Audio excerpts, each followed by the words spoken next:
Okay, Year 10, so I'm back with my second video lesson, and today we're going to be looking at Walking Away by Dale Lewis. So in front of you, please make sure you've got your knowledge organiser, your poetry anthology turned to the Walking Away page if you've got that at home, which you should already have annotated as well, and then the note sheet which Miss Christie will have sent you, okay? So again, today's lesson is going to be very simple, just as the previous lesson on Mother Any Distance was. We're simply going to work through completing the sheet that Miss Christie sent you. So we're going to start with the first box on the sheet, and that is the summary of the poem. So the summary of Walking Away then. Well, the poem again explores a changing parent-child relationship, just like in Mother Any Distance, my previous video and lesson. Okay, in this instance, the speaker is the father, and he is dropping his son off for his first game of football at boarding school. The father finds it extremely painful and hard to let go and to walk away. But ultimately, throughout the course of the poem, he makes the realisation that he has to allow his young son to have more freedom, and that actually his love is proved in letting go, and that this part of a parent letting go and giving their child more freedom is part of the natural cycle of life. Now, interestingly, in this poem, and I think really important to mention in our summary of the poem, is the fact that he is recalling an event from 18 years ago, and that's really significant because it emphasises what a poignant change that this moment of this father dropping his son off at that game of football marked. Okay, so then Year 10, what I'm going to ask you to do is I'm going to ask you to pause the video and please complete the summary of the poem box. Okay, so hopefully you've returned having complete the summary of the poem.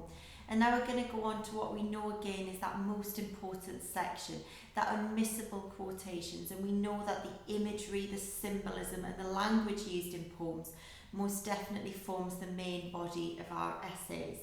I'm going to go through some really important quotes from the poem. You may want to make quote explosions as we go, or you may want to wait till I've finished and then complete your box. So we're going to start with Touchline's New Ruled. Now, this is in the first stanza of the poem and I think has real symbolic significance.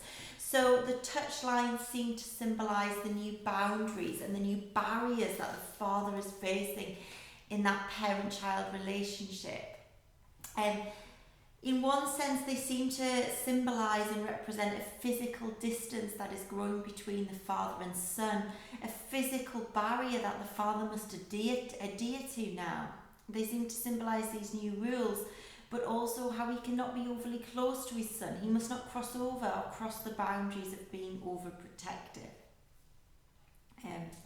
So I think those touch lines on that football pitch have real symbolic significance, but then also the fact they're new ruled seems also very significant, because that seems to signify how this moment marks a fresh and new start in their relationship.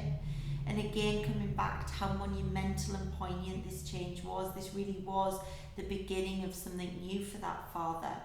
It was ultimately the moment, perhaps, when the speaker, the father, realises that the dynamics in that parent-child relationship have in fact changed. Okay, so now coming on to two quotations from within the poem. The two similes. We've got like a satellite wrenched from its orbit.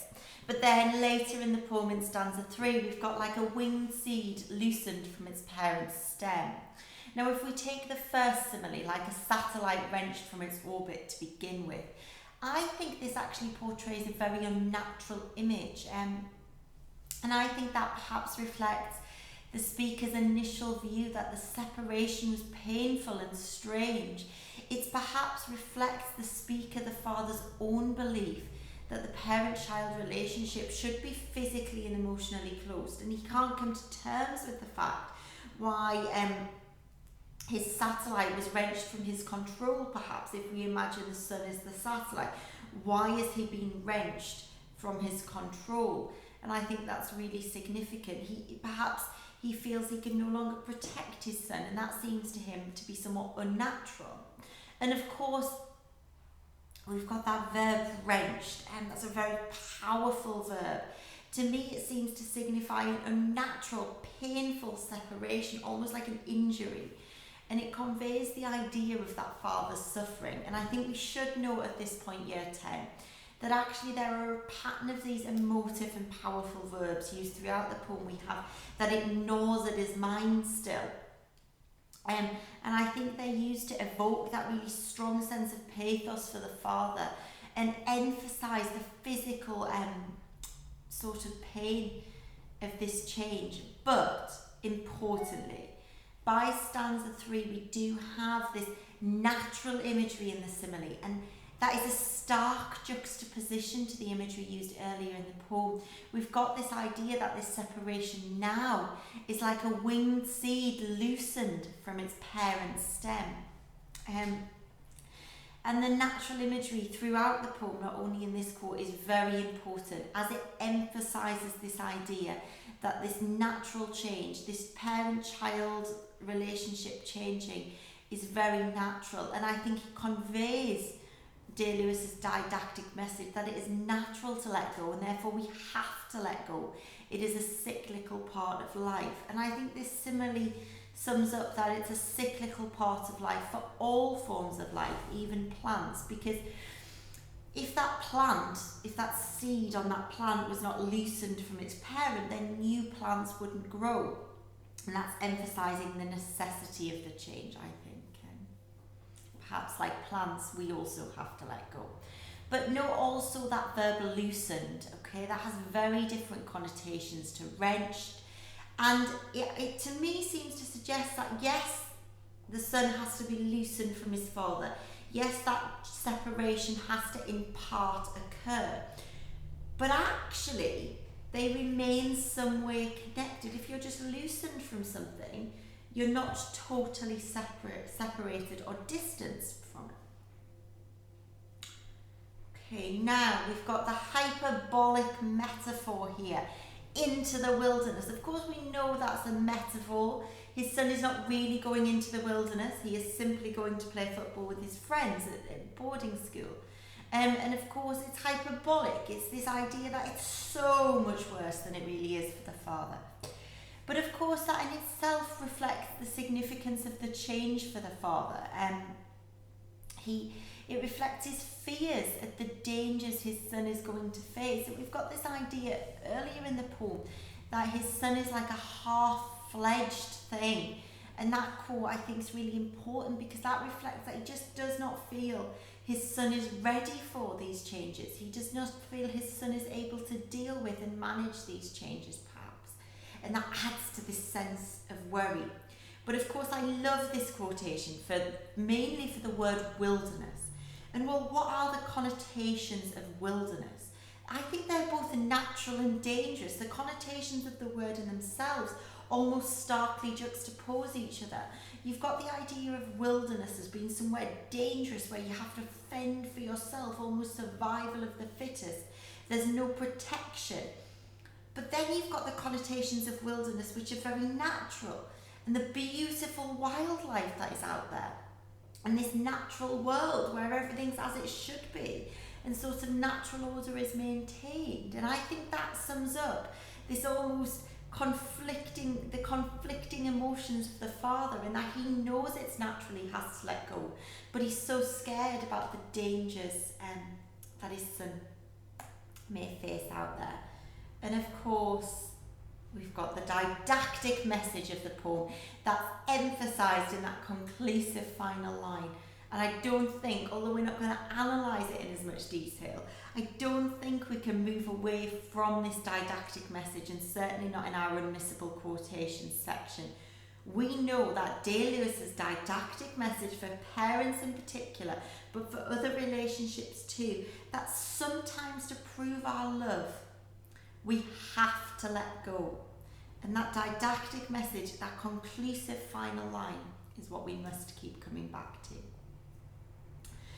So I'm going to pause the video just there, and I'm going to let you complete your unmissable quotations section. Please make sure that when you're putting your quotations in your unmissable quotations section that you are including points of analysis. We want these sheets when you are in year 11 and you're revising these poems, you want these sheets to be there at hand as an excellent source for your revision. Okay, so assuming you've completed that box, we're now going to move on to structure and form. Now, I'm only going to pick up on one point of structure and form, but I think there are multiple things we can say about this. Now, the poem Walking Away has a very controlled structure. It is written in perfect quintets. Of course, we know quintets are 5-line stanzas. It's written in perfect quintets, and it also has a full and consistent rhyme scheme that is unbroken throughout the poem. And they are all full rhymes. Now, I think there's much we can say about this choice of structure, because I think it has two alternative interpretations here. I think the first and most obvious interpretation is that it perhaps reflects the rigid control that the father desperately desires to have over his son. It reflects his desire to maintain in control and perhaps maintain his overbearing influence on his son. It perhaps reflects his inherent view that he doesn't want to let go, even though, of course, we know he has to. But secondly, however, it could symbolise the consistency and the reliability and the stability that the father offers in his son's life. It could symbolise that steadiness and consistency of his father's love. So this language in the poem is changing, but the structure remains consistent. Because the father is, of course, this consistent and steady influence. The only other point I would make is about the first person narration, because we should note that down, of course, because it does convey this very sort of personal nature of the poem, which I think heightens the pathos we feel and heightens our emotional connection to that poem. So, if you pause the video, you fill out your structure box, and we're going to move on to the compare box now.